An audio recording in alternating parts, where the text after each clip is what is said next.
அனைவருக்கும் வணக்கம். அமைச்சரவை நேற்று முன்தினம் ஜனாதிபதி அவருடைய தலைமையிலே கூடியது. இதன்போது எடுக்கப்பட்ட முடிவுகளை அறிவிக்கின்ற ஊடகவியலாளர் மாநாடு சற்று முன்னர் அரசாங்க தகவல் திணைக்களத்தில் நடைபெற்றது. இதன்போது சுகாதார மற்றும் வெகுசன ஊடகத்துறை அமைச்சரும் அதேபோன்று அமைச்சரவை பேச்சாளருமாக டாக்டர் நலிந்த ஜாஜிச அவர்கள் கலந்து இந்த விடயங்களை ஊடகங்களுக்கு தெரிவித்திருந்தார். அதேபோன்று அரசாங்க தகவல் திணைக்களத்தினுடைய பணிப்பாளர் நாயகம் திரு ஹர்ஷ பண்டாரவும் இதனோடு இணைந்திருந்தார். நாம் எடுக்கப்பட்ட முடிவுகளை ஒன்றன் பின் ஒன்றாக பார்க்கலாம். முதலாவதாக எடுக்கப்பட்ட முடிவு இலங்கை ஒலிபரப்பு கூட்டுத்தாபனம் மற்றும் இலங்கை ரூபாவணி கூட்டுத்தாபனம் தனித்துவ அடையாளத்துடன் கூடிய வேறான அரசு தொழில் முயற்சியாக பேணிச் செல்லல் தொடர்பான ஒரு தீர்மானமாக இது காணப்படுகின்றது. இலங்கை ஒலிபரப்பு கூட்டுத்தாபனம் மற்றும் இலங்கை ரூபாவணி கூட்டுத்தாபனத்தை ஒருங்கிணைத்து ஒரு அரசு கம்பெனியாக தாபிப்பதற்காக 2023/11/27 அன்று இடம்பெற்ற அமைச்சரவை கூட்டத்திலே கொள்கை ரீதியான அங்கீகாரம் வழங்கப்பட்டிருக்கின்றது. அதற்கமைய அப்போதிருந்த அரச தொழில் முயற்சிகள் உள்கட்டமைப்பு அலகின் ஊடாக இலங்கை ஒலிபரப்பு கூட்டுத்தாபனம் மற்றும் இலங்கை ரூபாவணி கூட்டுத்தாபனத்தை ஒருங்கிணைத்து கம்பெனிகள் சட்டத்தின் கீழ் அரசு கம்பெனியாக தாபிக்கப்பட வேண்டும் என விதந்துரைகள் சமர்ப்பிக்கப்பட்டுள்ளன. ஆனாலும் அது தொடர்பாக இதுவரை எதுவித நடவடிக்கையும் மேற்கொள்ளப்படவில்லை. ஆயிரம் ஒன்றுக்கொன்று வித்தியாசமான தொழில்நுட்ப முறைகளை பயன்படுத்த ஒலிபரப்பு கூட்டுத்தாபனத்தினுடைய ஒலிப்பதிவு கூடங்களை விடவும் இலங்கை ரூபாவணி கூட்டுத்தாபனத்தினுடைய ஒலிப்பதிவு கூடங்களுக்கு அதிகளவான இடப்பரப்பு தேவைப்படுதல், அவற்றினுடைய ஒலி மற்றும் ஒலிபரப்பு கோபுரங்கள் பல்வேறு இடங்களில் காணப்படுதல் போன்ற காரணங்களால் ஒருங்கிணைப்பு செய்வதில் காணப்படுகின்ற சிரமங்களால் குறித்த இரு நிறுவனங்களையும் ஒருங்கிணைப்பதால் எதிர்பார்க்கப்படும் பெறுபவர்களை பெற்றுக்கொள்ள முடியாதென கண்டறியப்பட்டிருக்கின்றது. அதற்கெனவே இலங்கை ஒலிபரப்பு கூட்டுத்தாபனம் மற்றும் இலங்கை ரூபாவணி கூட்டுத்தாபனத்தை தொடர்ந்தும் தனித்துவ அடையாளங்களுடன் கூடிய வேறான அரசு தொழில் முயற்சியாக முறையான மூலோபாய வணிக திட்டம் ஒன்றின் மூலம் தொழிற்பாட்டு வினைத்திறன் மற்றும் வருமான நிலைமைகளை அதிகரித்துக் கொண்டு செய்வதற்காக சுகாதாரம் மற்றும் வெகுஜன ஊடகத்துறை அமைச்சர் அவர்கள் சமர்ப்பித்த இந்த யோசனைக்கு அமைச்சரவை அங்கீகாரம் வழங்கியிருக்கின்றது. இரண்டாவது தீர்மானமாக அமையப்பெற்றிருப்பது உலக வர்த்தக அமைப்பினுடைய சலுகைகள் தொடர்பான ஒப்பந்தத்தினுடைய கட்டம் ஒன்றினை ஏற்று அங்கீகரித்தல் தொடர்பான தீர்மானமாக இது காணப்படுகின்றது. 2017 ஆண்டில் ஆர்ஜென்டினாவினுடைய புவனஸ் அயர்ஸில் நடைபெற்ற உலக வர்த்தக அமைப்பினுடைய 11வது துறைசார் விடயங்களுக்கான மாநாட்டில் மீன்பிடி சலுகைகளை ஒழுங்குமுறைப்படுத்தல் தொடர்பான உலகளாவிய ஒப்பந்தத்தினுடைய தேவை உறுதிப்படுத்தப்பட்டிருக்கின்றது. அதுக்கமைய உலக வர்த்தக அமைப்பினுடைய 2022 ஆண்டுக்கான 12வது துறைசார் விடயங்களுக்கான மாநாட்டில் உலக வர்த்தக அமைப்பினுடைய மீன்பிடி சலுகைகளை தொடர்பான ஒப்பந்தம் நடவடிக்கைகள் பூர்த்தி செய்யப்பட்டிருக்கின்றன. குறித்த ஒப்பந்தத்தின் ஊடாக சட்டவிரோதமான பதிவிடப்படாத மற்றும் முறைசாரா மீன்பிடி நடவடிக்கைகளுக்கு உதவுகின்ற சலுகைகளுக்கு தடை விதித்தல், அதிகளவில் பிடிக்கப்படுகின்ற மீன்களுக்கான சலுகைகளை தடை செய்தல் மற்றும் அதிக கொள்ளளவுடனும் அதிகமான மீன்களை பிடிப்பதற்கு வழங்கப்படுகின்ற சலுகைகளை தடை செய்தல் போன்ற 3 முக்கிய பணிப்பொறுப்புகள் உள்ளடக்கப்பட்டிருக்கின்றன. மேற்குறிப்பிட்ட முதல் 2 பணிப்பொறுப்புகளையும் உள்ளடக்கியதாக தயாரிக்கப்பட்டுள்ள மீன்பிடி சலுகைகள் தொடர்பான ஒப்பந்தத்தினுடைய கட்டம் ஒன்றினை உலக வர்த்தக அமைப்பின் உறுப்பு நாடுகள் 2023 ஆண்டு தொடக்கம் ஏற்று அங்கீகரித்து வருகின்றன. சமுத்திர நிலைபெற்ற தன்மைக்கு இளைஞனுடைய ஒத்துழைப்புகளை பலப்படுத்துவதற்காக உலகளாவிய பிரதான சந்தைகளில் இளைஞனுடைய சந்தை நிலைமைகளை பலப்படுத்துவதற்கு இளைஞனுடைய மீன்பிடி துறையில் நவீனமயப்படுத்தலுக்கு தேவையான எளிமையை கட்டியெழுப்புவதற்கு மற்றும் தொழில்நுட்ப ஒத்துழைப்புகளை பெற்றுக்கொண்டு உலக வர்த்தக அமைப்பினுடைய விசேட மீன்பிடி நிதியத்தினுடைய அனுகூலங்களை பெற்றுக்கொள்ள இயலுமாகும் வகையில் மீன்பிடி நிதிய ஒப்பந்தத்தின் முதலாம் கட்டத்தினை ஏற்று அங்கீகரித்துக் கொள்வதற்கு கடற்றொழில் நீரியல் வழங்கல் மற்றும் சமுத்திர வளங்கள் அமைச்சர் மற்றும் வர்த்தக வாணிப உணவு பாதுகாப்பு மற்றும் கூட்டுறவு அபிவிருத்தி அமைச்சர் அவர்களும் இணைந்து சமர்ப்பித்த இந்த அமைச்சரவை பத்திரத்துக்கும் அமைச்சரவை அங்கீகாரம் வழங்கியிருக்கின்றது. மூன்றாவது தீர்மானமாக அமையப்பெற்றிருப்பது ஆஸ்திரேலிய பெடரல் போலீஸ் மற்றும் இலங்கை போலீஸுக்கு இடையிலான சர்வதேச குற்றங்களுக்கு எதிராக செயல்படுதல், குற்றங்களை தடுத்தல் மற்றும் போலீஸ் ஒத்துழைப்புகள் தொடர்பான புரிந்துணர்வு ஒப்பந்தத்தை மேற்கொள்ளுதல் தொடர்பான ஒரு தீர்மானமாக இது காணப்படுகின்றது. பயங்கரவாதம், இணையவழி குற்றங்கள், போதைப்பொருள் கடத்தல், மனித வியாபாரம், மனித கடத்தல் மற்றும் பல்வேறு விதத்திலான திட்டமிடப்பட்ட மற்றும் சர்வதேச குற்றங்களால் ஏற்பட்டுள்ள சவால்களுக்கு மூங்கொடுக்கும் போது இலங்கையும் ஆஸ்திரேலியாவும் இசைந்து போகும் விருப்புகளுடன் செயலாற்றி வருகின்றன. அதனால் சர்வதேச திட்டமிட்ட குற்றங்களை தடுத்தல், ஒருங்கிணைந்த சட்ட விதிப்புகளை மேம்படுத்தல், தற்போதுள்ள ஒத்துழைப்பு பணிச்சட்டங்களை பலப்படுத்தல், தகவல் மேம்பாடு மற்றும் அறிவு பரிமாற்றம் செய்தல், இயல்பு விருத்தி போன்ற நோக்கங்களை அடிப்படையாக கொண்டு ஆஸ்திரேலிய பெடரல் போலீஸ் மற்றும் இலங்கை போலீஸுக்கு இடையிலான புரிந்துணர்வு ஒப்பந்தத்தில் கையொப்பமிடுவதற்கு முன்மொழியப்பட்டிருக்கின்றது. அதற்கமைய இரு தரப்புகளுக்கு இடையிலான சர்வதேச குற்றங்களை தடுத்தல் மற்றும் போலீஸ் ஒத்துழைப்புகள் தொடர்பான புரிந்துணர்வு ஒப்பந்தத்தை மேற்கொள்வதற்காக பொதுமக்கள் பாதுகாப்பு மற்றும் பாராளுமன்ற விவகாரங்கள் அமைச்சரவர்கள் சமர்ப்பித்த இந்த யோசனைக்கும் அமைச்சரவை அங்கீகாரம் வழங்கியிருக்கின்றது. நான்காவது தீர்மானமாக அமையப்பெற்றிருப்பது ஊவா வில்லஸ் பல்கலைக்கழகத்தினுடைய மருத்துவ பீடத்தை தாபித்தல் தொடர்பான ஒரு தீர்மானமாக இது காணப்படுகின்றது. 2023 ஆண்டு வரவு செலவு திட்டத்துக்கமைய ஊவா வெல்லச பல்கலைக்கழகத்தில் மருத்துவ பீடம் நிறுவப்பட்டிருக்கின்றது. அதற்கமைய குறித்த ஆண்டில் ஒதுக்கப்பட்டுள்ள 200 மில்லியன் ரூபாய்கள் நிதி ஒதுக்கீட்டை பயன்படுத்தி பல்கலைக்கழகத்தில் உள்ள கட்டடங்களை பயன்படுத்தியும் நவீனமயப்படுத்தியும் தற்போது 80 மாணவர்கள் சேர்க்கப்பட்டுள்ளதுடன் முதலாம் மற்றும் இரண்டாம் வருடங்களுக்கான கற்கைகள் மேற்கொள்ளப்பட்டு வருகின்றன. ஆனாலும் தேவையான விரிவுரை மண்டபங்கள், நிர்வாக கட்டடங்கள் மற்றும் முன் சிகிச்சை கட்டடங்கள் இதுவரை நிர்மாணிக்கப்படாமையால் குறித்த மருத்துவப்படத்தினுடைய நடவடிக்கைகளை முறை சார்ந்த அடிப்படையில் பேணிச் செல்வதற்கு தடைகள் ஏற்பட்டு வருகின்றன. ஊவா வெலச பல்கலைக்கழக வளாகத்தில் விரிவுரை மண்டபம் உள்ளிட்ட முன் சிகிச்சை கட்டடம் மற்றும் அவசியமான நிர்வாக கட்டடங்களை நிர்மாணிப்பதற்கு 2149 மில்லியன் ரூபாய்கள் தேவை என கணிப்பீடு செய்யப்பட்டிருக்கின்றது. அதற்கமை இவ்வாண்டு நிதி ஒதுக்கீட்டு நடவடிக்கைகளை ஆரம்பித்து தேவையான நிதியை 2026 தொடக்கம் 2028 ஆண்டுக்கான வரவு செலவு திட்டத்தின் ஊடாக ஒதுக்கிக் கொள்வதன் மூலம் தேவையான வசதிகளை மேற்கொள்வதற்காக கல்வி, உயர்கல்வி மற்றும் தொழிற்கல்வி அமைச்சராக கௌரவ பிரதமர் அவர்கள் சமர்ப்பித்த இந்த யோசனைக்கும் அமைச்சரவை அங்கீகாரம் வழங்கியிருக்கின்றது. 5வது தீர்மானமாக அமையப்பெற்றிருப்பது மத்திய அதிவேக நெடுஞ்சாலை கட்டம் 4 குருநாகல் தொடக்கம் தம்புள்ள வரையான அந்த வீதியை நிர்மாணித்தல் தொடர்பானதாக இது காணப்படுகின்றது. மத்திய அதிவேக நெடுஞ்சாலை கட்டம் 4 குருநாகல் தொடக்கம் தம்புள்ளை வரை நிர்மாணிப்பதற்காக கையகப்படுத்தப்பட்டு பகுதியளவில் இழப்பீடு செலுத்தியுள்ள காணிகளுக்கான எஞ்சிய இழப்பீட்டுத் தொகையை செலுத்துவதற்கும் இழப்பீட்டுத் தொகை செலுத்தப்படாத காணி துண்டுகளுக்கு காணி கையகப்படுத்தல் சட்டத்தின் பிரகாரம் சுவீகரிப்பதற்கும் 2023/3/20 அன்று இடம்பெற்ற அமைச்சரவை கூட்டத்திலே அங்கீகாரம் வழங்கப்பட்டிருக்கின்றது. மத்திய அதிவேக நெடுஞ்சாலை கட்டம் 4 கருத்திட்டத்தின் காணி கையகப்படுத்தல் செயல்முறையினுடைய பௌதீக ரீதியான முன்னேற்றம் 73.2% அது காணப்படுகின்றது. குறிப்பாக வடமத்திய, கிழக்கு மற்றும் மத்திய மாகாணங்களுக்கு அணுகுவதற்கு அளவுசார் மற்றும் பண்புசார் வீதி கட்டமைப்பினுடைய தேவையை பூர்த்தி செய்வதற்கும் ஒட்டுமொத்த அதிவேக நெடுஞ்சாலைகளால் எதிர்பார்க்கப்படுகின்ற முழுமையான நன்மைகளை பெற்றுக் கொள்வதற்கும் மத்திய அதிவேக நெடுஞ்சாலை கட்டம் 4 பூர்த்தி செய்ய வேண்டிய தேவை கண்டறியப்பட்டிருக்கின்றது. அதற்கமைய மத்திய அதிவேக நெடுஞ்சாலை கட்டம் 4 கருத்திட்டத்தை குருநாகல் தொடக்கம் தம்புள்ள வரையான பகுதியை நிர்மாணிப்பதற்காக தற்போது இடைநிறுத்தப்பட்டுள்ள காணி கையகப்படுத்தல் நடவடிக்கைகளை மீண்டும் ஆரம்பிப்பதற்காக போக்குவரத்து, நெடுஞ்சாலைகள், துறைமுகங்கள் மற்றும் விமான சேவைகள் அமைச்சரவர்கள் சமர்ப்பித்த இந்த யோசனைக்கும் அமைச்சரவை அங்கீகாரம் வழங்கியிருக்கின்றது. 6வது தீர்மானம் அமையப்பெற்றிருப்பது பண்டாரநாயக்க சர்வதேச விமான நிலையத்துக்கான பிரதான திட்டத்தை தயாரித்தல் தொடர்பானதாக இது காணப்படுகின்றது. பண்டாரநாயக்க சர்வதேச விமான நிலையத்துக்கான பிரதான திட்டத்தை தயாரிப்பதற்காக ஆலோசனை நிறுவனம் ஒன்றை தெரிவு செய்வதற்காக சர்வதேச போட்டி முறையை கடைபிடித்து விலைமுறைகள் கோரப்பட்டிருக்கின்றன. குறித்த விலைமனுக்களுடைய மதிப்பீட்டின் பின்னர் அதற்கான ஒப்பந்தத்தை வழங்கிய கம்பெனி ஒப்பந்த நிபந்தனைகளுக்கு அமைய செயற்படாமையால் அமைச்சரவை அங்கீகாரத்தின் மூலம் குறித்த ஒப்பந்தத்தை ரத்து செய்து பெருகை செயல்முறையை மீண்டும் ஆரம்பிப்பதற்காக வரையறுக்கப்பட்ட விமான நிலையங்கள் மற்றும் விமான சேவைகள் இலங்கை தனியார் கம்பெனி நடவடிக்கை எடுத்துள்ளது. புதிதாக கோரப்பட்ட பெருகைக்கான நெதர்லாந்து ஏர்போர்ட் கன்சல்டன்ட்ஸ் தனது நடவடிக்கையில் மேற்கொள்கின்ற MS ஹஸ்கொனிங் DHV நெதர்லாண்ட் BV-யினால் மாத்திரம் தனியான விலை மனு சமர்ப்பிக்கப்பட்டுள்ளது. அமைச்சரவையால் நியமிக்கப்பட்டுள்ள ஆலோசனை பெருகை குழுவால் குறித்த முன்மொழிவு மதிப்பீடு செய்யப்பட்ட பின்னர் அதற்கான ஆலோசனை ஒப்பந்தத்தை குறித்த நிறுவனத்துக்கு வழங்குவதற்கு விதந்துரைக்கப்பட்டிருக்கின்றது. அதற்கமைய குறித்த பெருகை வழங்குவதற்காக போக்குவரத்து, நெடுஞ்சாலைகள், துறைமுகங்கள் மற்றும் விமான சேவைகள் அமைச்சரவர்கள் சமர்ப்பித்த யோசனைக்கு அமைச்சரவை அங்கீகாரம் வழங்கியிருக்கின்றது. 7வது தீர்மானமாக அமையப்பெற்றிருப்பது கைத்தொழில் மற்றும் தொழில் முயற்சி அபிவிருத்தி துறைகளில் அடையாளம் காணப்பட்டுள்ள கருத்திட்டங்களுக்கான நிதி ஒதுக்கீடு தொடர்பானதாக இது காணப்படுகின்றது.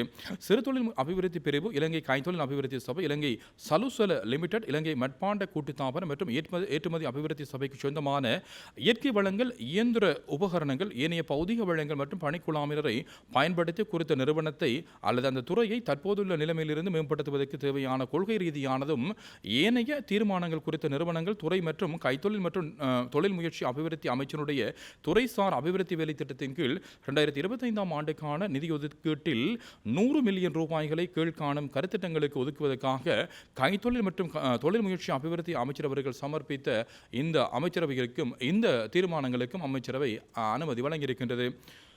சிறு தொழில் அபிவிருத்தி பிரிவின் மூலமாக ஒழுங்குபடுத்தப்படுகின்ற ரியாலிட்டி ஷோ நிகழ்ச்சி திட்டத்துக்கு அதேபோன்று இலங்கை கைத்தொழில் அபிவிருத்தி சபை மூலம் ஒழுங்குபடுத்தப்படுகின்ற இண்டஸ்ட்ரி எக்ஸ்போர்ட் கண்காட்சிக்கு அதேபோன்று உள்நாட்டு துணி உற்பத்திக்கு தேவையான மூலப்பொருட்களை சலுகை விலையில் வழங்குவதற்காக சுழற்சி நிதியத்தை உருவாக்குவதற்காக இலங்கை சலுசுல லிமிடெட்டின் முன்னோடி கருத்திட்டத்துக்கு இலங்கை மட்பாண்ட கூட்டுத்தாபனத்துக்கு செயற்பாட்டு மூலதனத்தை வழங்குவதற்கு கட்டுநாயக்க பண்டாரநாயக்க சர்வதேச விமான நிலைய வளாகத்தில் ஏற்றுமதி அபிவிருத்தி சபையை இயக்கி வருகின்ற சோதனை தளம் செக்யூரிட்டி செக் பாயிண்ட் எட் காகோ வில்லேஜ் அட்வான்ஸ் டெக்னாலஜியை அடையாளம் காண்பதற்கான ஸ்கேனர் இயந்திர கொள்வனவுக்கு அனுமதி வழங்கப்பட்டிருக்கின்றது. 9வது தீர்மானமாக அமையப்பட்டிருப்பது 8வது தீர்மானமாக அமையப்பட்டிருப்பது சுயாதீன தொலைக்காட்சி ஊடக வலையமைப்பினுடைய ஒலிபரப்பு நடவடிக்கையில் மேம்படுத்தி பேணிச் செல்வது தொடர்பான விடயங்களாக அவை காணப்படுகின்றது. 9வது தீர்மானமாக அமையப்பட்டிருப்பது உள்ளூராட்சி அதிகார சபைகளில் திண்ம கழிவு போக்குவரத்து நடவடிக்கைகளை முறையாக மேற்கொள்வதற்கான போக்குவரத்து கம்பெக்டர் ஊர்தி கொள்வனவு செய்தல் தொடர்பான தீர்மானமாக இது காணப்படுகின்றது. அபிவிருத்தி அடைந்து வரும் நாடுகளைப் போலவே இலங்கையும் திண்ம கழிவகற்றல் முகாமைத்துவம் தற்போது சவால் மிக்க கடினமான விடயமாக மாறியிருக்கின்றது. அதற்கமைய நகர கழிவு முகாமைத்துவத்துக்கு தேவையான உட்கட்டமைப்பு வசதிகளை மேம்படுத்த வேண்டிய தேவை கண்டறியப்பட்டிருக்கின்றது. சுற்றாடல் நியமிக்க சேகரிக்கப்படுகின்ற நகர்ப்புற கழிவுகளால் பொதுமக்களுக்கு ஏற்படும் தொல்லைகளை குறைப்பதற்காக தயாரிக்கப்பட்டுள்ள நிலையங்களுக்கு தற்போதுள்ள கழிவு சேகரிக்கின்ற கம்பெக்டர் ஊர்திகள் மற்றும் உழவு இயந்திரங்களை பயன்படுத்தி போக்குவரத்து செய்யப்படுவதுடன் அதற்காக உள்நாட்டு நிதி ஒதுக்கீட்டை பயன்படுத்தி 100 கம்பெக்டர் ஊர்திகளை கொள்வனவு செய்வதற்கு 2017 நடவடிக்கை எடுக்கப்பட்டிருக்கின்றது. ஆனாலும் தற்போது அதிகரித்துள்ள கழிவுகளை முகாமைத்துவம் செய்வதற்கு குறித்த ஊர்திகள் மற்றும் உள்ளூராட்சி மன்றங்களில் காணப்படுகின்ற உழவு இயந்திரங்கள் உள்ளிட்ட வாகனங்களுடைய எண்ணிக்கை போதுமானதாக இன்மை அவதானிக்கப்பட்டிருக்கின்றது. அதற்கமைய கிளீன் ஸ்ரீலங்கா வேலைத்திட்டத்தின் கீழ் 2025 ஆண்டுக்காக வரவு செலவு திட்டத்தில் ஒதுக்கப்பட்டுள்ள 500 மில்லியன் நிதியை பயன்படுத்தி தெரிவு செய்யப்பட்ட உள்ளூராட்சி அதிகார சபைகள் கழிவுகளை சேகரித்தல் மற்றும் போக்குவரத்து செய்வதற்காக 16 கழிவு போக்குவரத்து கம்பெக்டர் ஊர்திகளை கொள்வனவு செய்வதற்காக பொது நிர்வாக உள்நாட்டலுவர்கள் மாகாண சபைகள் மற்றும் உள்ளூராட்சி அமைச்சர் அவர்கள் சமர்ப்பித்த யோசனைக்கும் அமைச்சரவை அங்கீகாரம் வழங்கியிருக்கின்றது. 10வது தீர்மானமாக அமையப்பெற்றிருப்பது போதைப்பொருள் பாவனைக்கு அடிமையாகியுள்ள இளைஞர்களுக்கான சிகிச்சை மற்றும் புனர்வாழ்வளித்தல் நிலையத்துக்கான தங்குமிட வசதிக்கான புதிய கட்டடத்தை நிர்மாணித்தல் தொடர்பான தீர்மானமாக இது காணப்படுகின்றது. அபாயகர ஊடகங்கள் கட்டுப்பாட்டு சபை போதைப்பொருள் பாவனைக்கு அடிமையாகியுள்ள நபர்களுக்கான வதிவிடமற்ற சமுதாய அடிப்படையிலான முறைகளில் சிகிச்சை மற்றும் புனர்வாழ்வளித்தல் சேவைகளை வழங்கி வருகின்றது. அதன் கீழ் போதைப்பொருள் பாவனையால் ஏற்பட்டு இயலாமைக்குட்பட்டுள்ள 21 வயதுக்கு குறைவான இளைஞர்களுக்கு வேறான சிகிச்சை நிலையம் ஒன்று மாம்பிட்டியவத்து ஹந்தஸ் பேராதனை போன்ற இடங்களில் தற்போது இயங்கி வருகின்றது. குறித்த வயதில் உள்ளவர்களுடைய உளச்சமூக பண்புகள் மற்றும் போதைப்பொருள் பாவனைகளுடன் தொடர்புடைய நடத்தைகள் பற்றி கவனம் செலுத்தி சிகிச்சை அளிக்கும் போது அந்தந்த நபர்களுக்குரிய வேறான சிகிச்சை சேவைகளுக்கு பொருத்தமான போதிய இடவசதிகள் தேவை என கண்டறியப்பட்டிருக்கின்றது. தற்போது குறித்த நிலையத்தில் 35 நபர்களுக்கு மாத்திரமே தங்குமிட வசதிகள் காணப்படுகின்றமையால் காத்திருப்பு பட்டியலில் இருக்க வேண்டிய நிலைமை ஏற்பட்டிருக்கின்றது. அதனால் போதைப்பொருள் பாவனைக்குட்பட்ட சிறுவர்கள் மற்றும் இளைஞர்களுக்கான சிகிச்சை வாய்ப்புகளை விரிவுபடுத்தி துரிதப்படுத்துவதற்கு இயலுமாகும் வகையில் கிளீன் ஸ்ரீலங்கா வேலைத்திட்டத்தின் கீழ் ஒதுக்கப்பட்டுள்ள நிதியிலிருந்து 110 மில்லியன்கள் செலவிட்டு பிராதனை சிகிச்சை நிலைய வளாகத்தில் புதிய வதிவிட கட்டடத்தை நிர்மாணிப்பதற்காக பொதுமக்கள் பாதுகாப்பு மற்றும் பாராளுமன்ற விவகாரங்கள் அமைச்சரவர்கள் சமர்ப்பித்த இந்த யோசனைக்கும் அமைச்சரவை அங்கீகாரம் வழங்கியிருக்கின்றது. 11வது தீர்மானமாக அமையப்பட்டிருப்பது 1977 ஆண்டில் 1ஆம் இலக்க இலங்கை கட்டிடக்கலைஞர் சட்டத்தை திருத்தம் செய்தல் தொடர்பான தீர்மானமாக இது காணப்படுகின்றது. 1996 ஆண்டில் 14ஆம் இலக்க இலங்கை கட்டடக் கலைஞர்கள் நிறுவன திருத்த சட்டத்தின் மூலம் திருத்தம் செய்யப்பட்டுள்ள 1976ஆம் ஆண்டினுடைய 1ஆம் இலக்க இலங்கை கட்டடக் கலைஞர் நிர்வாக சட்ட ஏற்பாடுகளுக்கு அமைய கட்டடக்கலை தொழில் அதன் நடைமுறைகள் மற்றும் கட்டடக்கலை கல்விக்காக இலங்கையில் நிறுவப்பட்டுள்ள ஒரே ஒரு நிறுவனமாக இலங்கை கட்டடக் கலைஞர் நிர்வாகம் தாபிக்கப்பட்டிருக்கின்றது.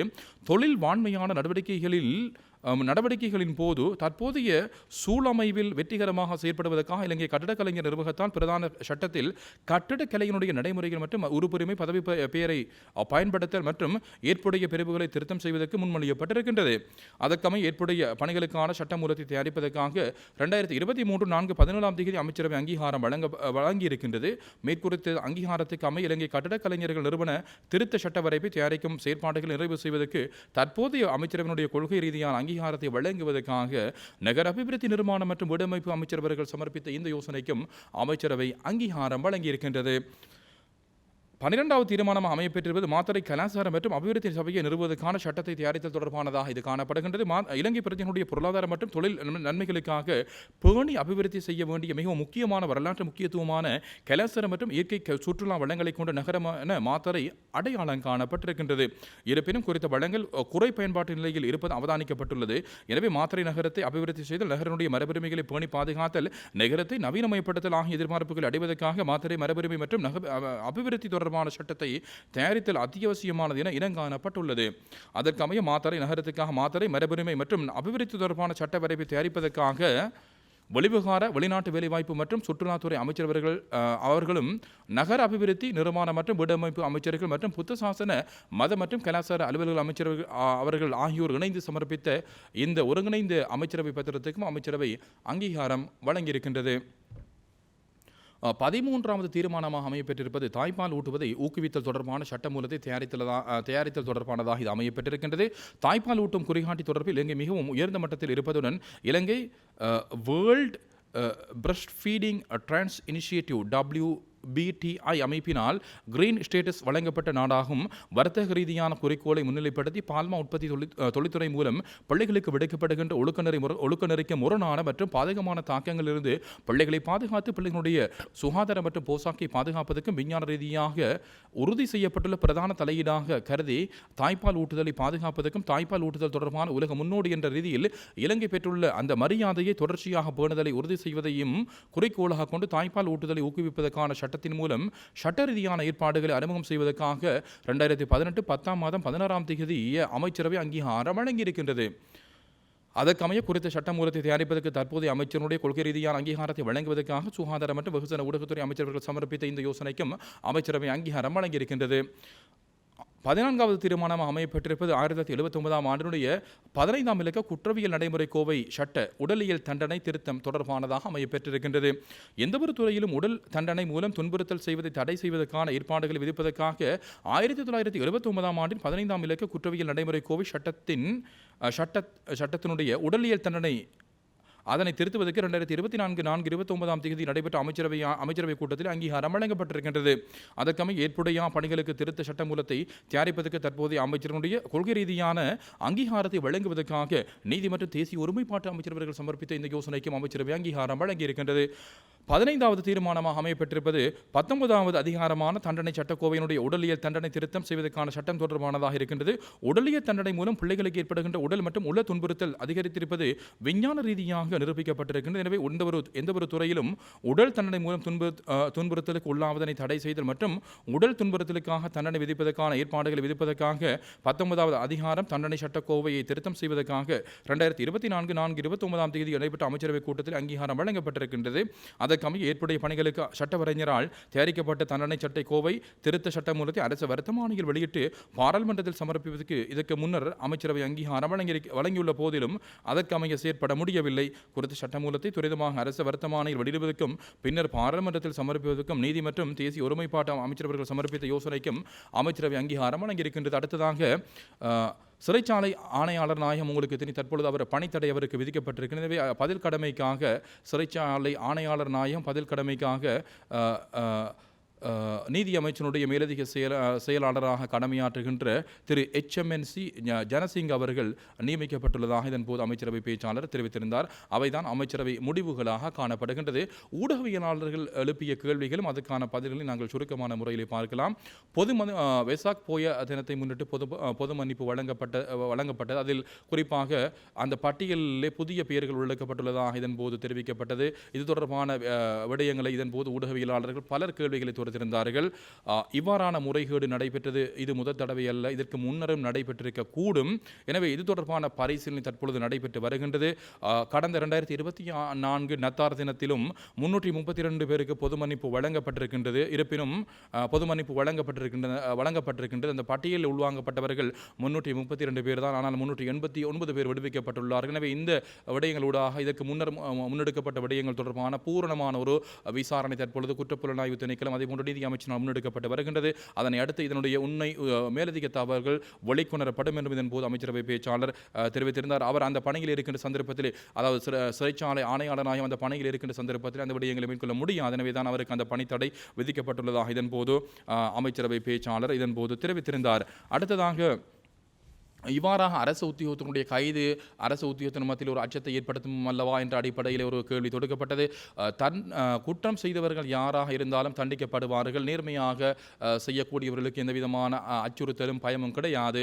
அவர்கள் சுதந்திரமாக தங்களுடைய கடமைகளை செய்ய முடியும். பெரும்பாலான அரசு உத்தியோகத்தர்கள் குறிப்பாக நல்ல முறையில் அந்த கடமைகளை செய்து வருகின்றார்கள். ஒரு சில உத்தியோகத்தர்கள் இவ்வாறான முறைகேடான சம்பவங்களை செய்து வருவதாக இதன் போது அமைச்சரவை பேச்சாளர் தெரிவித்திருந்தார். அடுத்ததாக தமிழ் அரசியல் கைதிகளுடைய விடுதலை தொடர்பாக இதன் போது வினவ விடுவிக்கப்பட்டது. அது தொடர்பாக அரசாங்கம் அதேபோன்று நிதி அமைச்சு அவதானத்தை செலுத்தி இருக்கின்றது. குறிப்பாக இந்த விடயம் தொடர்பாகவும் அரசாங்கம் கவனத்தை செலுத்தியுள்ளதாக இதன்போது தெரிவிக்கப்பட்டது.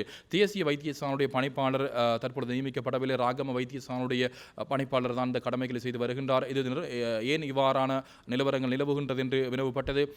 குறிப்பாக சுகாதார அமைச்சரில் பல்வேறு வெற்றிடங்கள் காணப்படுகின்றது. வருகின்ற 3 மாதத்துக்குள் அந்த வெற்றிடங்கள் நிரப்பப்படும் என்றும் இதன்போது அமைச்சரவை பேச்சாளர் தெரிவித்திருந்தார். அடுத்ததாக இலங்கை ரூபவாகினி கூட்டுத்தாபனம், இலங்கை ஒலிபரப்பு கூட்டுத்தாபனம் ஆகியவற்றை அதாவது வெவ்வேறாக இயங்குவதற்கான அனுமதி வழங்கப்பட்டிருக்கின்றது. கடந்த அமைச்சரவையிலே அல்லது கடந்த காலங்களிலே அமைச்சரவை குறிப்பாக இவை இரண்டையும் ஒருங்கிணைத்து செயற்படுவதற்காக ஒரு தீர்மானம் எட்டப்பட்டிருக்கின்றது. அந்த தீர்மானம் தற்பொழுது ரத்து செய்யப்பட்டுள்ளதாக இதன்போது குறிப்பிட்டிருந்தார். குறிப்பாக இவை இரண்டும் தனித்துவமான நிறுவனங்கள். எனவே இவை இரண்டும் தற்பொழுது லாபத்தில் இயக்குவதற்கு தேவையான நடவடிக்கைகள் எடுக்கப்பட்டு வருகின்றன. குறிப்பாக தனியார் நிறுவனங்களுடைய அனுபவத்தை பெற்றுக்கொண்டு குறிப்பாக மக்களுக்கு தேவையான அதேபோன்று லாபகரத்தில் இயங்குவதற்கு தேவையான அடிப்படையிலான மாற்றங்கள் மேற்கொள்ளப்பட்டு வருவதாக இதன்போது குறிப்பிடப்பட்டது.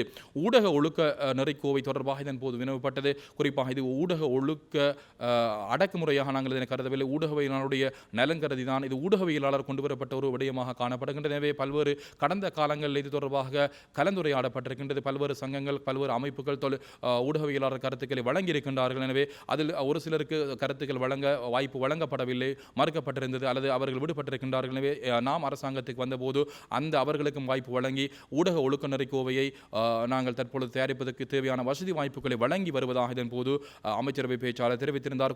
கண்டெய்னர் விடயம் 323 கண்டெய்னர் விடயம் கூடுதலான ஊடகவியலாளர் இதனை கேள்வி தொடுத்திருந்தார்கள். இது தொடர்பாக மேலதிக சுங்க பணிப்பாளர் நாயகம் கருத்து தெரிவித்திருக்கின்றார். நிதி அமைச்சு தொடர்பான விடயங்கள் தொடர்பாக காலக்கிரமத்திலே உரிய ஊடக அறிவித்தல்களை வெளிக்கொணரும். அதாவது சரியான முறையில் டாக்குமெண்டேஷன் சரியான முறையில் இருந்தால் இவ்வாறான விடுவிப்புகள் கடந்த காலங்களில் விடப்பட்டிருக்கின்றது. எனவே இது ஒரு புதிய விடயம் அல்ல. இது தொடர்பாக அநேகமானவர்களுக்கு தெரியும். அதாவது ஏற்கனவே அவர்கள் அதாவது பொருட்களை இறக்குமதி செய்கிற சந்தர்ப்பத்தில் வழங்குகின்ற அந்த சான்றிதழ்கள் அவர்களுடைய அந்த நடவடிக்கைகளை அடிப்படையாக கொண்டு சுங்க திணைக்களத்திலே காலதாமதத்தை அடிப்படையாக கொண்டு அவை விடுவிக்கப்பட்டிருக்கின்றது. இது ஒரு வளமையான செயற்முறையாக இது காணப்படுவதாகத்தான் இது தொடர்பாக அமைச்சரவை பேச்சாளர் பல ஆக்கப்பூர்வமான கருத்துக்களை இதன் போது தெரிவித்திருந்தார். அது மாத்திரமல்ல, மெட்ரோ பஸ் சம்பந்தமாக வினவப்பட்டது. 100 மெட்ரோ பஸ்களை இறக்குமதி செய்வதற்கு கடந்த அமைச்சரவையிலே தீர்மானம் எட்டப்பட்டிருக்கின்றது. ஆனால் இதற்கு முன்னர் கடந்த அரசாங்கம் 100 மெட்ரோ பஸ்களை இறக்குமதி செய்திருக்கின்றது. அவை தற்பொழுது அங்குலானையிலே கிடப்பிலே காணப்படுகின்றது. இந்த விடயம் தொடர்பாக உரிய அமைச்சுக்கு தெரிவிக்கப்படும் என்றும் இதன்போது அமைச்சரவை பேச்சாளர் தெரிவித்திருந்தார். அடுத்ததாக குறிப்பிடப்பட்ட விடயத்தை நாங்கள் பார்த்தால் சீனி விலை அதிகரிக்கப்படுமா, இது தொடர்பாக தனக்கு எந்தவித கருத்தும் சொல்ல முடியாத அடிப்படையில் அந்த தகவல் தமக்கு கிடைக்கப்பெறவில்லை என்று இதன்போது அமைச்சரவை பேச்சாளர் தெரிவித்திருந்தார். உள்ளூராட்சி ஆணையாளர்களால் நிர்ணயிக்கப்பட்ட அடிப்படையிலே ஒரு சில சபைகளுக்கான அந்த அதாவது தவிசாளர் நியமனங்கள் இடம்பெற்று வருவதாக இதன்போது அமைச்சரவை பேச்சாளர் தெரிவித்திருந்தார். வாதுவ நிகழ்விலே குறிப்பாக ஊடகத்துறை அமைச்சரவர்கள் பங்கு பற்றிய விடயம் தொடர்பாக இதன்போது வினவப்பட்டது. எங்களுடைய அதாவது அரசாங்கத்தினுடைய கொள்கையை அமைப்பது அந்த திரைப்பலகைகளில் பெயர்கள் இடம்பெறுவதை நாங்கள் ஒருபோதும் விரும்புவது கிடையாது. வாதுவ பாடசாலைக்கு நான் சென்று அழைப்பு விடுக்கப்பட்டது.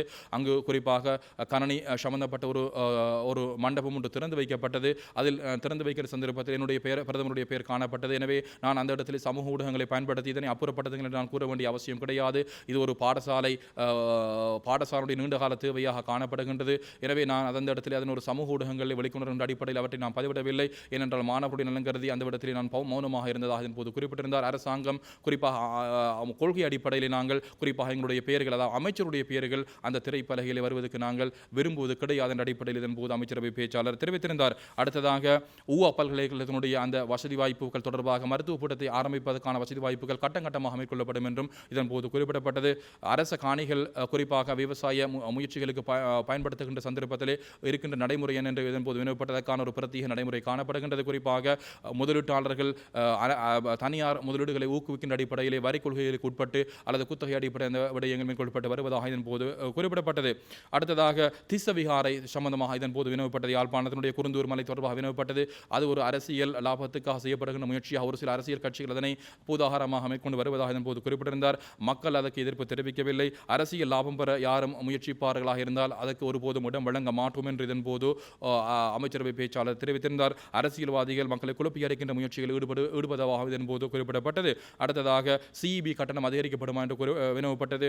உற்பத்தி செலவுக்கு ஏற்ப அவை சீராக்கம் செய்யப்படும். இருப்பினும் டிசம்பர் மாதம் இருந்ததை விட இருந்ததை விட அதிகரிக்காது என்று இதன்போது அமைச்சரவை பேச்சாளர் தெரிவித்திருந்தார். இவைதான் ஊடகவியலாளர்கள் அதேபோன்று இந்த வெளிப்பண்ண போலீஸ் நிலையத்திலே குறிப்பாக தேசிய மக்கள் சக்தி உடைய ஒரு உறுப்பினர் ஒருவர் முறைகேடாக அழுத்தத்தை பிரயோகித்ததாக இதன்போது வினவப்பட்டது. அது அவ்வாறு அல்ல.